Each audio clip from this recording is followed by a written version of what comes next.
teman tentunya sudah banyak mengenal ya berkaitan dengan tanda baca ya, berkaitan dengan tanda baca yang mana fungsinya mungkin juga teman-teman sudah tidak asing lagi ya terkait dengan fungsinya ya.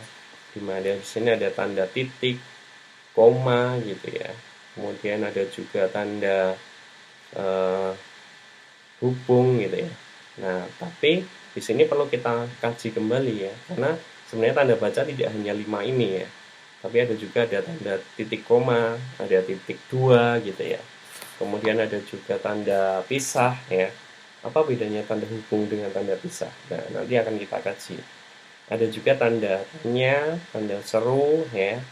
Kemudian ada tanda petik ya, ada petik yang jumlahnya dua ya, itu disebut tanda petik saja. Tapi kalau petiknya jumlahnya satu, maka dia disebut sebagai petik tunggal gitu ya. Kemudian ada juga tanda kurung ya, tanda kurung siku ya. Jadi ada tanda kurung biasa ya, ada tanda kurung siku ya. Ada garis miring dan juga ada apostrof ya. Sebenarnya ada sekian tanda baca itu yang harusnya kita kuasai ya. Tetapi hari ini kita akan fokus kepada 5 tanda baca yang akan kita bahas ini dulu ya. Tanda titik. Nah, teman-teman kalau berbicara tanda titik, apa yang sudah teman-teman semua pahami terkait dengan tanda titik? Ya, fungsinya biasanya dia untuk apa? Untuk di akhir kalimat, Kak. Ya, untuk di akhir kalimat ya. Atau dia sebagai eh, apa? Sebagai tanda akhir dari sebuah kalimat gitu kan. Itu yang kita pahami saat ini. Tetapi teman-teman, ternyata tanda titik itu fungsinya tidak hanya untuk itu saja ya. Ya, kita punya fungsi-fungsi yang lain juga berkaitan dengan tanda titik yang tentunya harus teman-teman semua pahami gitu ya. Yang pertama, teman-teman pernah menggunakan numbering ya, pernah menggunakan numbering. Nah, Ya, oke. Nah, saat kita menggunakan numbering ya, itu kan kita juga menggunakan tanda titik ya. Menggunakan tanda titik. Saya tampilkan ya, sebagai contohnya adalah kalau ini saya berikan contoh dulu ya. Nah, contohnya adalah kalau tadi kan akhir dari sebuah kalimat ya. Saya belajar konsep dasar bahasa Indonesia bersama atau di hari Senin ya. Titik. Nah, ini contoh untuk penggunaan kalimat ya. Tetapi kalau penggunaan dalam numbering ya, misalkan adalah ini contoh satu, ini contoh dua. Nah, ini misalkan ada satu, ini misalkan ya, Pancasila.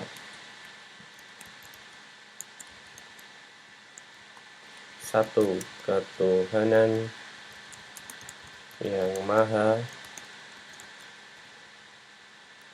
ketuhanan yang maha esa. Ya. Dua, tiga, dan seterusnya. Nah, itu kan penggunaan tanda titik ya. Ini juga menjadi bagian dari penggunaan tanda titik. Atau tidak hanya huruf ya, bisa juga kita menggunakan tidak hanya angka, kita juga bisa menggunakan huruf misalkan Senin, Selasa, Rabu dan seterusnya gitu ya. Nah, hanya saja kalau teman-teman semua menggunakan numbering, kan numbering itu kan tidak hanya seperti ini ya. Ada yang 1.1 gitu ya. Nah, itu satu yang di belakangnya dia tidak menggunakan tanda titik ya. Jadi dia langsung 1.1 ya. Begitu juga untuk jadi 1.2, 2.1 misalkan dan seterusnya. Nah, itu teman-teman tidak perlu menggunakan tanda titik begitu. Oke. Nah, selanjutnya adalah ya.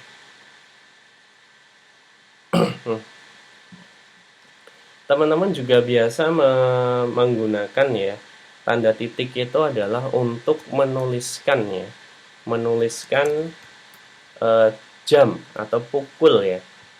Padahal kita sekarang familiarnya kalau melihat pukul itu kan misalkan pukul 15 biasanya gini ya tulisannya ya 05 misalkan ya. Jadi pukul 15 lebih 5 detik kan gitu. Nah, ini ternyata secara kaidah bahasa Indonesia ya, itu penggunaan tanda titik 2 di sini itu kurang tepat ya. Kurang tepat. Yang tepat adalah pukul 15.00.05 misalkan. Jadi ini menunjukkan pukul 15 ya. Ini baru tepat. Benar itu. Atau kita biasanya mengundang ya, mengundang tamu undangan hadir pukul ya. Pukul 15.00. Yang benar seperti ini ya. Seperti ini. Nah, di sini bukan jam ya. Istilahnya bukan jam tetapi pukul ya. Pukul itu menunjukkan waktu, sedangkan jam itu menunjukkan satuan. Nih ya. Jadi sekarang pukul berapa gitu ya. Itu lebih tepat. Ya, bukan sekarang jam berapa. Besok kuliah jam berapa gitu. Kan, tetapi yang benar adalah besok kuliah pukul berapa. Ya. Pukul berapa. Nah, itu harus mulai kita biasakan seperti itu. Nah, kemudian yang berikutnya ya tanda titik ya juga biasa kita gunakan dalam penulisan daftar pustaka ya. Penulisan daftar pustaka. Misalkan ya, misalkan di sini ada buku karangan misalkan adalah Sugiono ya. Sugiono titik ya, kemudian 2020 misalkan titik metodologi penelitian titik ya, penerbitnya mana ya, kota terbit ya, kota terbitnya misalkan Yogyakarta titik 2 Balai Pustaka titik. Nah, maka ini yang ini cetak miring ya karena judul ya. Maka di sini fungsi ya, fungsi dari tanda titik itu adalah untuk memisahkan ya, memisahkan antara unsur ya dalam daftar pustaka gitu ya. Nah, contoh lain juga ya teman-teman semua, dalam kita menuliskan angka ribuan gitu ya. Penulisan nominal. Penulisan nominal. Ini tidak harus uang ya, tetapi ini adalah dalam penulisan nominal. Misalkan kita punya uang 85. Nah, ini kan kalau tidak kita menggunakan tanda titik, kita akan kesulitan bahwa ini menyebutnya juta, miliar, atau berapa gitu kan. Maka di sini kita ya, kita menuliskannya seperti ini, ya kan? Dengan bantuan tanda titik, ya kan? Jadi kita tahu ini nominalnya adalah 85 juta atau miliar.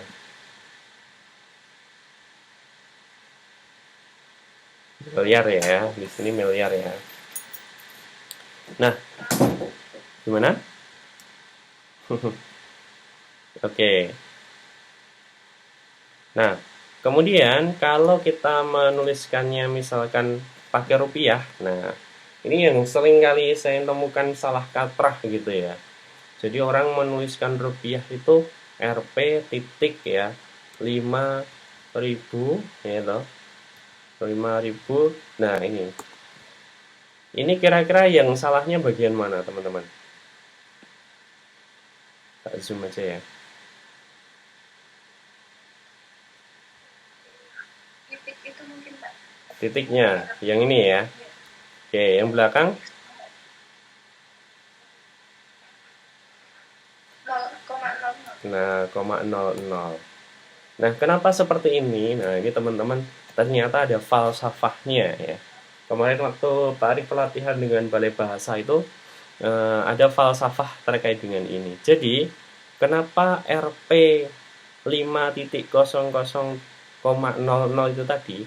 Kalau ini memang ini menunjukkan anu ya, nominal ya. Karena ini di belakang koma ini disebut apa teman-teman? Tahu nggak?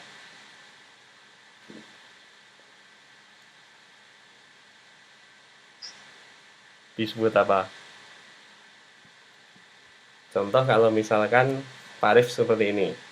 Ini bacanya gimana?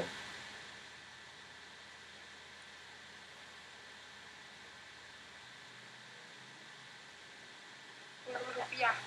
Nah, 10 rupiah ya. Kalau 10 kalau ini Itu 10 rupiah. Yang atas kalau yang atas 5.000,10. 0,10. Oke. Kalau gini bacanya jadi gimana ini? Ya kan? Nah, ini teman-teman, inilah yang disebut dengan sen, ya. Sen itu seperti itu, ya. Jadi yang atas itu membacanya adalah 5.000 rupiah, ya, 10 sen, ya. Jadi dengan 5.000,10 rupiah, enggak, ya. Tapi itu disebut sebagai 5.000 rupiah 10 sen, ya. Kalau yang bawah 10 rupiah 10 sen, ya. 10 rupiah 10 sen. Nah, ini kenapa rupiahnya itu dibuat seperti ini, ya, dan tidak dibuat misal ya. Misal teman-teman membuatnya rata kanan gitu ya. Itu kan kadang dibuat gini ya. Yang atas misalkan 10 juta.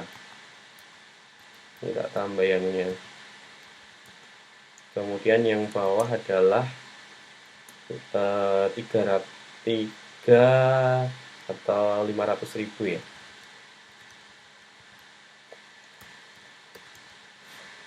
Nah, ini kan kadang kita buat seperti ini, ya enggak? Nah, ini sangat berbahaya, ya kan? Ini kelihatan rapi, kelihatan bagus, tetapi ini sangat berbahaya. Kenapa? Kalau di depan ini kita edit, kemudian kita tambahkan satu saja, angka satu saja, gitu ya, maka kita sudah kehilangan ya, kehilangan 100 juta, ya. Padahal uangnya berapa? Hanya 10 juta. Gara-gara kelalaian kita menulis itu, maka kita bisa jadi kita salah gitu ya. Jadi tidak disalahkan dengan karena unsur-unsur seperti ini. Ya. Di sini ada 500.000 ya. Karena ada orang yang iseng ya, mau nakalin kita dan sebagainya, di sini ditambah 10 juta. Maka kita sudah rugi 10 juta karena kelalaian kita dalam menulis. Gitu ya. Nah, maka yang paling aman seperti ini ya. Di sini kita nggak bisa nyisipin gitu ya. Nyisipin dia akan geser ya kan. Dan gesernya itu ke belakang. Gitu. Sehingga ini ketika kita letakkan di sebelah kanan, dia aman. Tidak akan pernah bisa ditambahi di depannya. Kalau di belakangnya kan dia paling nambahin 0 ya. Dan sennya yang berubah gitu. Nah, maka ini falsafahnya dulu teman-teman. Kenapa ketika kita menulis rupiah ya, baik ini di tengah, di pinggir, di kanan, dan seterusnya, kita harus mencantumkan itu karena nominalnya seperti itu. Atau kita bisa menggunakan sistem dua penulisan ya untuk antisipasi ya. Jadi di sini ditulisnya rapi seperti ini, kemudian di sini ditulis ya 10 juta rupiah ya. Maka ini tidak akan ada proses manipulasi gitu ya. Sehingga kita tetap aman. Nah, ini biasanya ada di kwitansi seperti itu ya. Ada nominalnya ya, ada terbilangnya. Terbilangnya berapa seperti itu. Ya. Nah, kemudian teman-teman semua ada beberapa lagi yang lain ya, penggunaan tanda titik itu ya. Eh, Salah satunya adalah menulis untuk singkatan gitu ya. Itu kan kita menggunakan tanda titik ya, tapi di situ kita materinya sebenarnya bukan bagian singkatan ya, tetapi ada singkatan-singkatan yang dia harus menggunakan tanda titik ya dalam penulisannya. Misalkan ada kata dan sebagainya gitu ya, dan sebagainya, kemudian ada dan lain-lain gitu ya. Nah, itu harus menggunakan tanda titik ya, harus menggunakan tanda titik untuk apa? Karena itu fungsinya juga dia sebagai akhir kalimat ya biasanya ya, untuk itu. Nah, itu sebenarnya ada juga materi lain ya berkaitan dengan singkatan dan akronim ya. Tapi untuk kesempatan kali ini kita belum membahas di sana gitu ya. Nah, untuk tanda titik ada pertanyaan dulu teman-teman.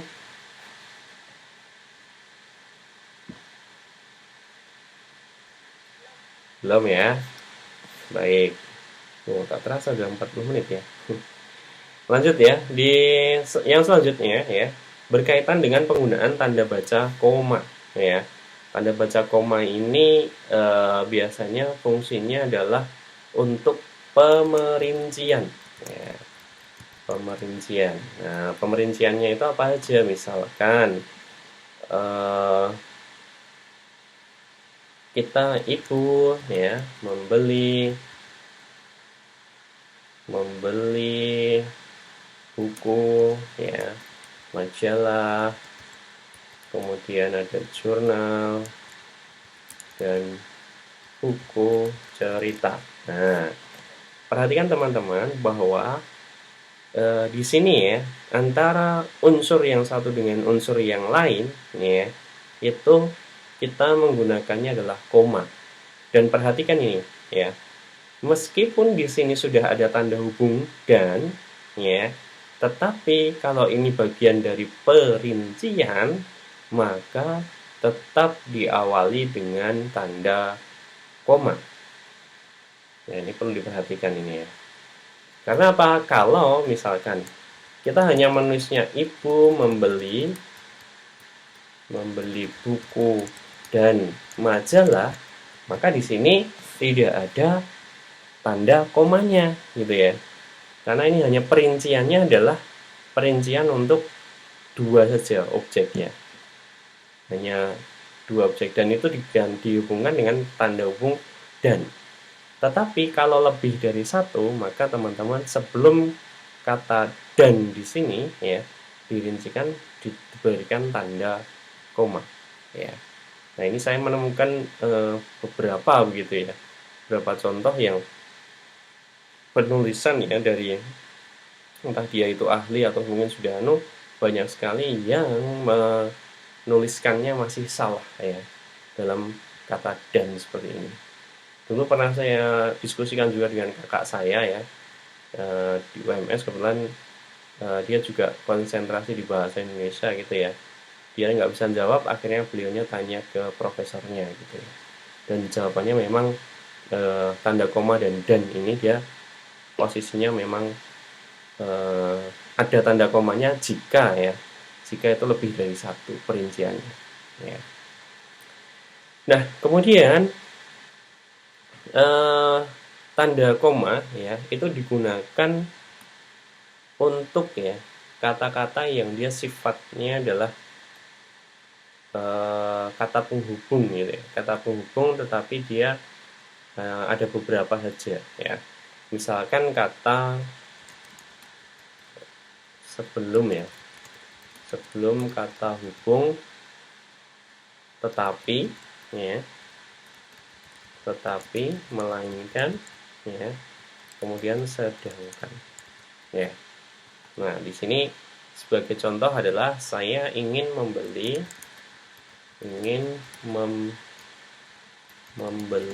ya, misalkan kolak ya. Tetapi uang saya tidak cukup.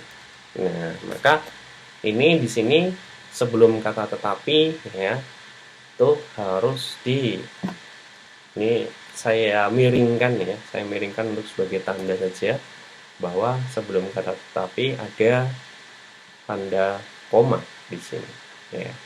Begitu juga untuk kata sedangkan, melainkan, dan seterusnya ya. Kemudian yang selanjutnya adalah tanda koma ya, itu digunakan untuk memisahkan anak kalimat ya. Jadi kan ada induk kalimat, ada anak kalimat ya. Nah, kalimat yang mendahului induknya ya. Misal ya, kalimat anak kalimat yang mendahului induk kalimat. Nah, ini contohnya adalah misal ya, di sini ada kalimat yang bunyinya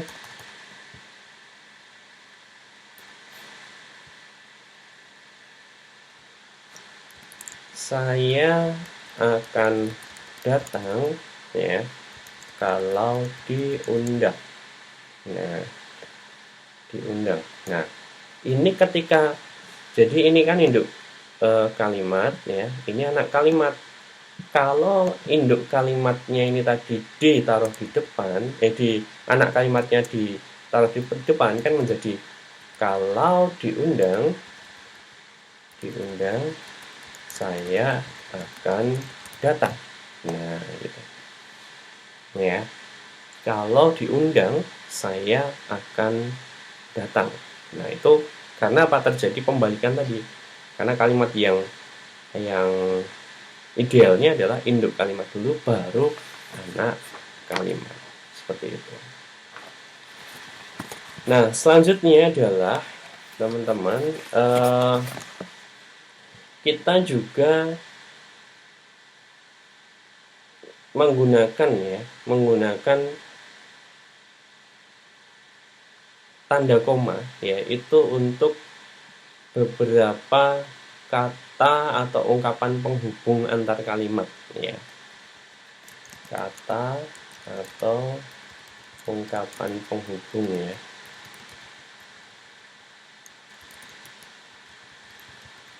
Antar kalimat. Antar ya, sambung. Antar kalimat. Nah, ini contohnya adalah oleh karena itu. Nah, kemudian ada juga jadi dengan demikian ya. Kemudian meskipun demikian. Nah, maka teman-teman kata-kata ini harus muncul ya. Ketika kata-kata ini muncul harus diikuti dengan tanda koma gitu ya. Saya tidak dapat menghasilkan uang banyak misalkan. Oleh karena itu saya tidak dapat membeli rumah impian. Nah, maka setelah kata oleh karena itu ini dia diikuti dengan tanda koma seperti itu ya. Nah, ini untuk tanda koma ya. Kemudian dia juga dipakai untuk kalimat ya. Jadi dia digunakan sesudah kata yang dia seperti kata yang nanti dia istilahnya ya, kayak kata seru gitu. Jadi tanda koma dipakai sebelum dan atau sesudah ya kata seru ya, seperti oh ya, wah gitu ya. Itu kan dia kan ungkapan yang menunjukkan kata seru, kalimat seru ya, kalimat seru. Nah, misalkan, oh kamu ternyata, gitu ya. Nah itu, maka O-nya itu harus gitu. Wah, hari ini terjadi gempa. Nah itu kan gitu. Kemudian ada juga misalkan ada lagi yaitu hati ya jalannya licin. Nah gitu, itu bisa.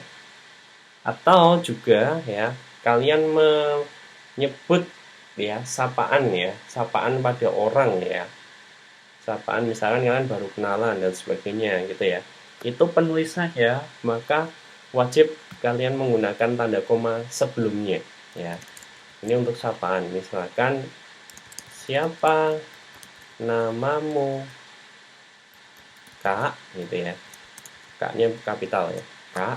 Nah maka ini dia sebelum kata Kak ini tadi dia harus diikuti dengan tanda koma. Begitu juga untuk sebelumnya gitu ya, untuk misalkan Bu, Dik, dan sebagainya. Maka itu kalian wajib menggunakan tanda koma ya. Nah kemudian ada juga tanda koma itu untuk memisahkan jalan, kemudian untuk membalik nama ya. Memisahkan jalan itu misalkan alamatnya misalkan adalah perumahan Griyorejo Indah ya, Sumberjo ya, Mertoyudan, kemudian Magelang. Nah ini bisa dipakai untuk itu juga. Atau pembalikan nama dalam daftar pustaka ya. Jadi kalau dalam daftar pustaka itu kan ada ya pembalikan namanya ya. Misalkan Arif Riyad. Nah ini tidak boleh ditulisnya, kalau dalam daftar pustaka kan harus dibalik ya. Yang muncul pasti adalah Purnanto, A titik W titik. Nah gitu. Ya, jadi nggak mungkin dari maka ini digunakanlah tanda titik ya, tanda koma ya untuk membaliknya ya. Kemudian dia juga digunakan untuk penulisan gelar ya. Penulisan gelar itu biasanya misalkan Arif Riyad Purnanto ya, koma ya, M titik PD titik. Nah ini juga digunakan untuk memisahkan gelar yang satu dengan yang lain. Misalkan di sini saya tambahkan sarjana pendidikannya, maka SPD titik koma ya, MPD titik ya. Itu fungsinya di situ. Tapi kalau gelar di belakang tidak ya. Misal Haji ya, Haji Sulaiman ya. Ini maka dia tidak menggunakan tanda koma. Misalkan dia Haji ya, Haji doktor gitu, dokter, maka itu tidak digunakan tanda koma. Yang tanda komanya hanya untuk yang di belakang saja ya. Kemudian tanda koma juga digunakan untuk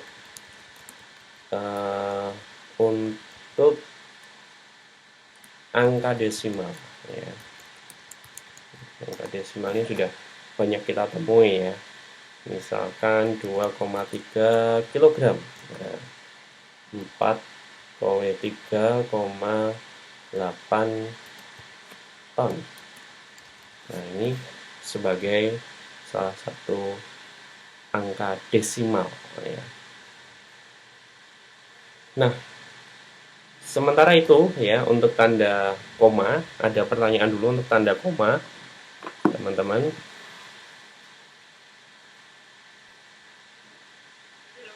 Belum ya. Baik, nah ini sekarang ini tanda hubung ya. Ya, tanda hubung. Teman-teman harus bisa membedakan antara tanda hubung dengan tanda pisah. Ya, tanda hubung itu bentuknya seperti ini. Kalau tanda pisah, nulisnya gini. Pisah ya, pisah itu nulisnya adalah 1, 2, enter. Ya, tuh kok nggak muncul. 1, 2, 3, enter. Nggak muncul ya.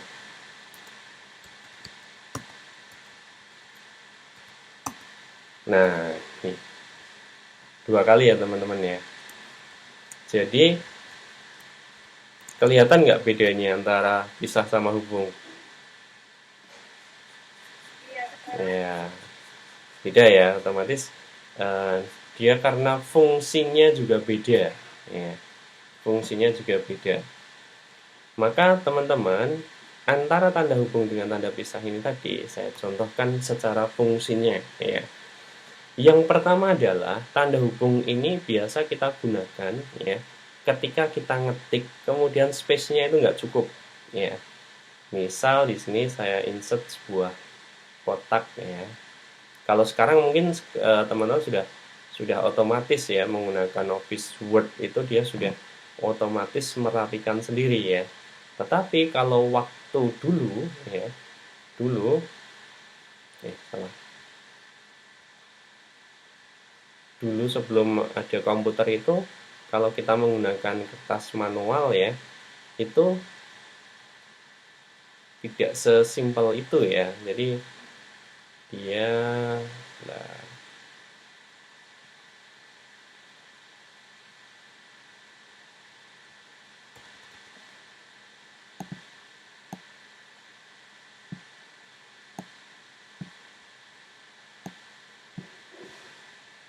Nah, hari ini saya sangat senang. Nah, kalau dulu nggak seperti ini. Senang. Nah, kayak gini.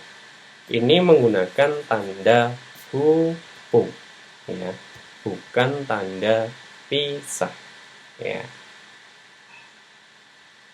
bukan tanda pisah. Oke, ini pasti sudah sangat familiar ya, karena teman-teman sudah melihat ini mungkin sudah berkali-kali. Kemudian dia digunakan untuk kata ulang, misalkan kupu, kupu, senang, senang, misalkan lari, lari. Nah, itu digunakan untuk kata pengulangan seperti itu. Kemudian dia juga bisa digunakan untuk penulisan tanggal ya. Penulisan tanggal misalkan 24 April. Aprilnya itu kan 4 ya, 04 2021.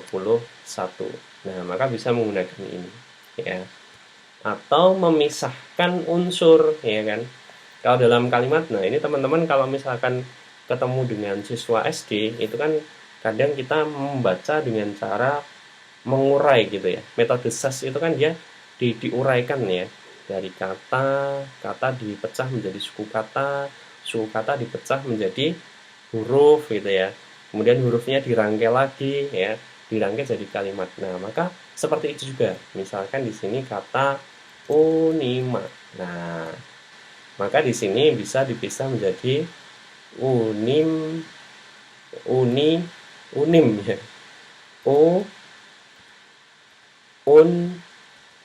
Nim, ma ya. Unima ya. Kemudian diurai lagi menjadi strip N, strip I, strip M, strip M, strip A ya. Maka di sini dibacanya seperti ini. Cara menuliskannya seperti ini. Jadi tidak menggunakan tanda pisah ya. Ini kan tanda pisah.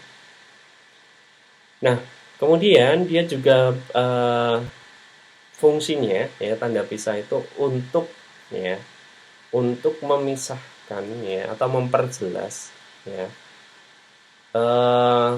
hubungan bagian kata ya. Misalkan kita kalau dalam materi SD itu kan ada kata berimbuhan, nah gitu kan. Itu kan kita mencontohkannya pasti berdasi. Nah, maka di sini untuk menjelaskan bahwa itu ada imbuhan bernya, maka bernya kita pisahkan. Jadi itu kata aslinya adalah penulisannya adalah berdasi. Seperti itu. Jadi ini dapat imbuhan ber ya. Kemudian melarikan. Nah, ini kalau diurai menjadi ya melarikan ya. Nah, dari kata dasar kan. Nah, lari ya, bukan kan. Dari kata dasar lari. Nah, dapat imbuhan me dan kan gitu. Ya. Nah, kemudian dia juga fungsinya dapat untuk ya untuk merangkai ya. Misalkan Semagelang gitu ya. Semagelang itu kan nggak mungkin kita tulis kayak gini ya kan. Nah, itu penulisan yang tepat adalah menuliskannya adalah Semagelang. Ya. Karena apa? Magelang adalah sebuah kota dan dia punya kewajiban untuk ditulis dengan menggunakan huruf kapital. Ya. Gitu. Kemudian ya, di sana juga kita punya misalkan tahun ya. Oh, itu mobil tahun 90-an ya, maka 1990-an. Nah, gitu. Jadi nggak langsung seperti ini ya, tetapi ada karena imbuhan antara huruf dapat imbuhan an ya, dia maka dipisahkan dengan tanda hubung tadi ya. Dan masih banyak lagi ya tanda hubungnya. Nah, kemudian juga dia bisa digunakan untuk misalkan kalian pernah ya, orang itu berucap gitu ya dengan bahasa Indonesia yang dicampur bahasa Jawa ya. Bahasa Indonesia yang dicampur dengan bahasa Jawa. Sebagai contoh misalkan Bapak, apakah Bapak kemarin disowani? Ya, disowani kalih simbah gitu kan. Nah, maka ketika kita menuliskan kata disowani itu tadi ya, maka karena sowan itu bahasa Jawa, maka bahasa Jawa itu bukan bahasa Indonesia, maka disebut sebagai bahasa asing ya. Jadi bahasa asing itu tidak hanya bahasa Inggris ya, tidak hanya bahasa Konghucu, tetapi bahasa di luar bahasa Indonesia itu disebut bahasa asing, maka dia ditulis dengan cetak miring ya, seperti ini. Kemudian baru dapat imbuhan i ya, disowani ya, karena dia tidak bisa menyatu kan ya, ibaratnya air sama minyak gitu ya, gitu. Nah, cukup jelas ya ini untuk tanda hubung. Nah, kalau tanda pisah teman-teman semua itu adalah tanda yang memisahkan ya. Kalau tadi kan ada ciri-cirinya dia kayak semacam menghubungkan sesuatu gitu ya. Tapi kalau di sini tidak. Tanda pisah itu memisahkan ya. Misalkan pukul ya 8.00 ya sampai, nah ini sebagai kata pengganti kata sampai ya, sampai 13.00, maka ini menggunakan tanda pisah dan tidak menggunakan spasi ya.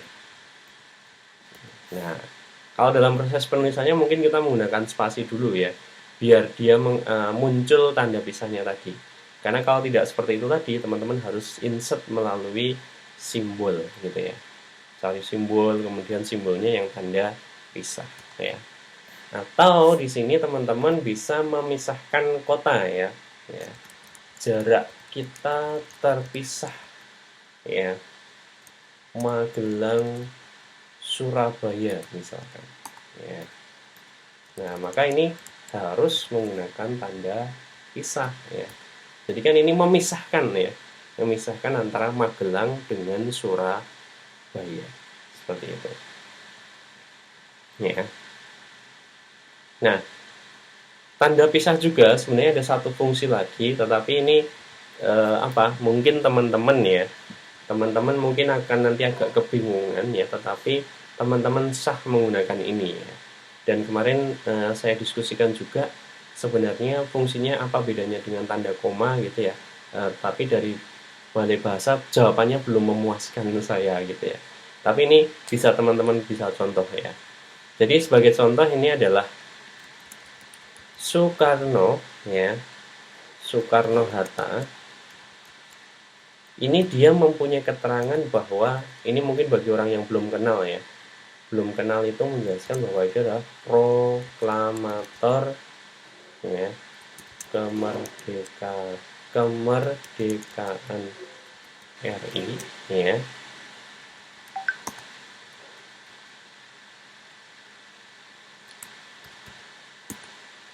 Nah, proklamator kemerdekaan RI ya diabadikan menjadi nama Bandar Udara Internasional. Nah, seperti ini. Maka teman-teman semua, di sini kan sebenarnya tanda pisah di sini ya. Ini menjelaskan siapa sih Soekarno-Hatta itu gitu ya.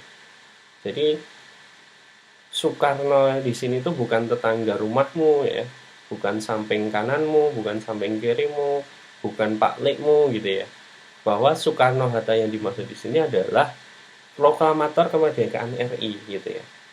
Proklamator kemerdekaan RI. Nah, ini maka sebenarnya ketika ini kita hilangkan ya, ini dikhawatirkan mempunyai persepsi yang salah gitu ya terhadap Soekarno-Hatta yang dituliskan di sini. Maka di sini ditambahkan keterangan proklamator kemerdekaan RI ya. Nah, Soekarno-Hatta sebenarnya kata dasarnya adalah Soekarno-Hatta diabadikan menjadi nama Bandar Udara Internasional ya. Nah, maka itu sebagai fungsinya gitu ya. Fungsi. Dan ini teman-teman sering menjumpai kemarin Pak Arief itu menjumpai di apa ya? Biasanya hadis malahan ya. Hadis. Jadi saya juga kaget juga ya. Ternyata hadis dan juga Al-Qur'an itu sistem penulisannya itu sudah sangat sesuai dengan kaidah bahasa Indonesia. Ya. Jadi kalau teman-teman menemui Quran atau hadis itu ya, itu di dalamnya itu ternyata kaidah-kaidahnya benar-benar sangat dijaga gitu ya. Bahkan ketika memilih kata ini, mengambil kata ini, tanda titiknya, tanda komanya gitu ya. Ternyata luar biasanya adalah itu di dalamnya sudah banyak yang sesuai dengan kaidah bahasa yang digunakan seperti itu. Ya. Nah, seperti itu. Kemudian di sini ada juga tanda elipsis ya. Jadi tanda elipsis itu adalah tanda titik-titik ya. Kalau teman-teman mungkin sudah familiarnya adalah titik-titik, tapi di sini ada aturan ya, bahwa titik-titik kalau berada di tengah jumlahnya 3 ya. Tetapi kalau di akhir dia jumlahnya adalah 4 ya. Di akhir kalimat. Ya, misal jumlahnya 4. Ini baik di jumlah 3 ya, itu jika di tengah atau di awal ya. Ini jika di akhir kalimat. Gitu. Nah, maka ini ya sebagai contoh ya, misalkan hari ini adalah hari titik-titik. Nah, ini jumlahnya 4 ya. Jadi bukan titik-titiknya sejumlah panjang jawaban kita gitu ya. Dulu waktu kita SD gitu ya. Jadi jumlah titiknya itu sepanjang jawaban kita. Jawaban kita itu panjang gitu ya. Kita harus titik-titiknya banyak gitu ya. Nah, ternyata tidak ada kaidahnya ya. Ada kaidahnya. Kalau ini elipsis insya Allah tidak begitu masalah ya. Dan untuk pengertian kata insya Allah sudah semuanya tahu ya, bahwa kata itu adalah satuan terkecil ya dari unsur bahasa ya. satuan terdiri dari unsur bahasa. Kemudian huruf kapital ya. Nah, ini nanti teman-teman coba gali ya kaitannya dengan penggunaan huruf kapital seperti itu. Nah, begitu teman-teman ya untuk pertemuan kita pada hari ini. Semoga itu bisa mencerahkan ya dan juga membekali juga teman-teman bahwa ternyata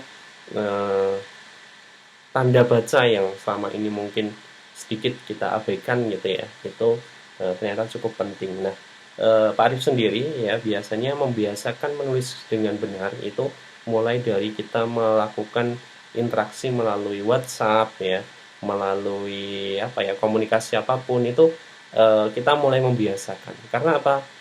Kalau kita pengen menjadi seorang penulis yang baik gitu ya, ya kita harus membiasakan yang baik juga gitu ya.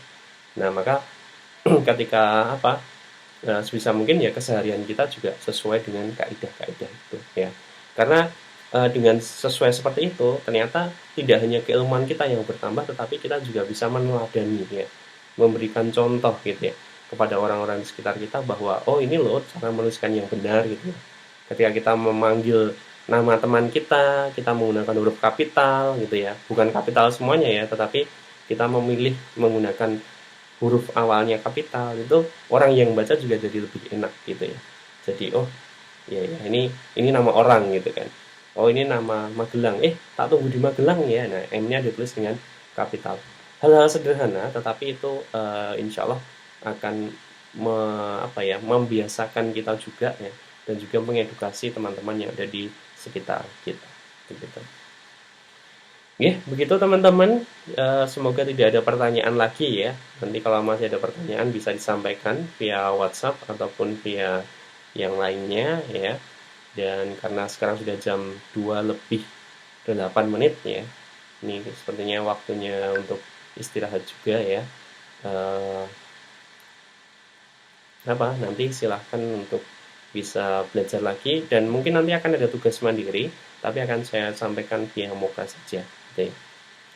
Terima kasih teman-teman atas kehadiran dan juga atensinya. Mari kita tutup perjumpaan kita ini dengan bacaan hamdalah bersama-sama. Alhamdulillah.